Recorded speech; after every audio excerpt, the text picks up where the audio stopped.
Manila, the pearl of the Orient, a city of light, laughter, and resilience. But in February 1945, it became a graveyard. Picture this. A mother clutches her infant as fire rips through her home. Japanese soldiers laugh as they drag her away. American shells scream overhead. Somewhere nearby, a church collapses, burying dozens alive. This is not just history. This is a genocide, one the world forgot. Welcome to the story of the Manila Massacre. Before the bombs, before the blood, there was beauty. Manila in the 1930s was unlike any other city in Southeast Asia. It was a cultural hybrid, Filipino soul with Spanish bones and an American heart. Imagine cobblestone streets under horse-drawn carriages, children chasing each other past theaters showing Hollywood films, the scent of freshly baked pan de sal drifting from cafes along Escolta. Intramuros stood as the ancient fortress, weathered but proud. Just outside its walls, Art Deco buildings reached for the sky. The Pasig River shimmered under fairy lights. It was called the Venice of the East, and not without reason. And yet, dark clouds were forming. December 8, 1941, just 10 hours after Pearl Harbor, Japanese bombers roared over Clark Air Base. The Philippines, then a commonwealth under the U.S., was thrust into war. The people hoped for a quick defense. But the Americans withdrew to Bataan. Corregidor fell, and by early 1942, Manila was declared an open city to avoid destruction. The Japanese marched in, and so began the long occupation. What followed was 3 years of humiliation, rice shortages, fear of arrest, guerrilla executions, collaborator suspicion, and beneath all that, a quiet, simmering rage. February 3, 1945. The Americans returned. General Douglas MacArthur made good on his promise, "I shall return." From the north, the U.S. 1st Cavalry stormed into the outskirts of Manila.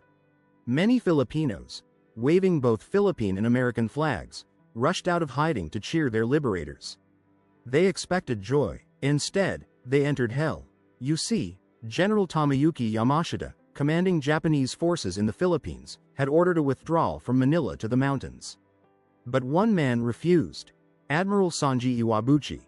Defying orders, Iwabuchi turned the city into a death trap. Thousands of Japanese Marines and naval troops fortified every block.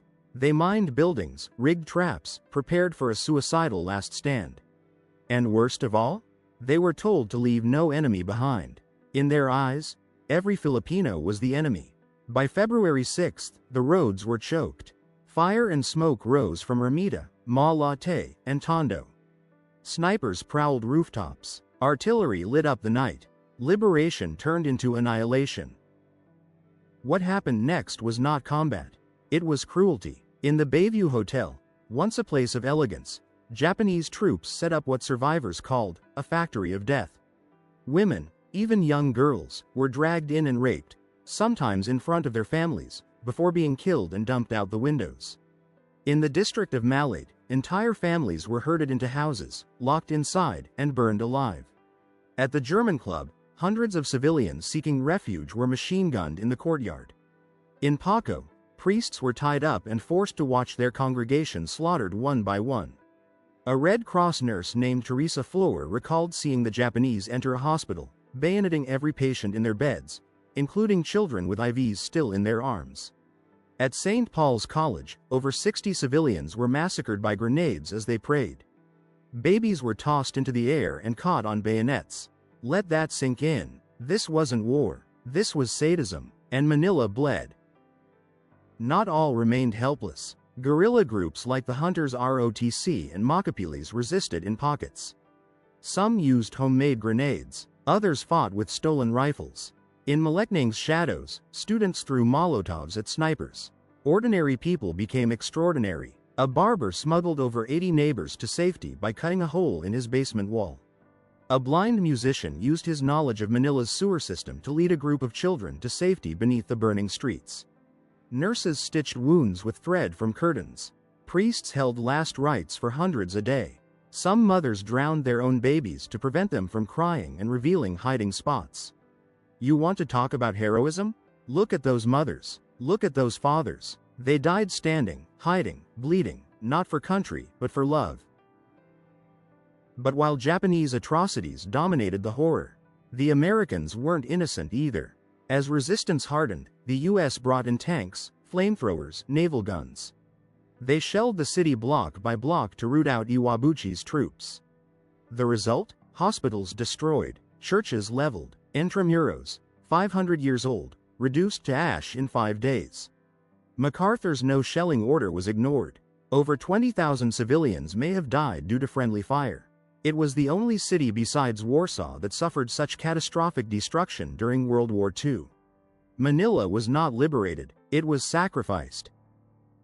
By March 3, the Japanese defenders were gone, most dead, others vanished into smoke.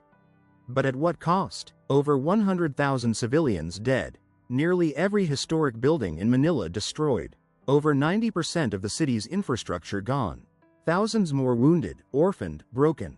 The city smelled of rotting bodies and burning wood for weeks. American journalist John Hersey called it a city that died before it was saved. Admiral Iwabuchi committed suicide. No one was tried for the massacre. No reparations, no justice, no international outrage, just silence.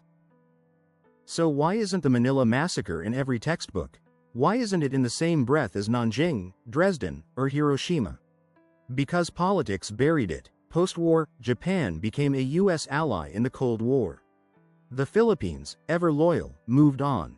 History was sanitized, headlines buried, survivors aged and died, with their memories unspoken. But we cannot forget, the ghosts of 1945 walk intramuros. They whisper in the walls of Paco Church. They cry in the silence of Bayview Hotel. They are waiting, for memory, for justice, for you. This wasn't just a tragedy. It was a lesson of what happens when hatred is armed, when apathy wins, and when memory is erased. The Manila Massacre should not be a footnote. It should be a warning. Because if we can forget 100,000 murdered civilians, we can forget anything. Never forget Manila. Never forget them.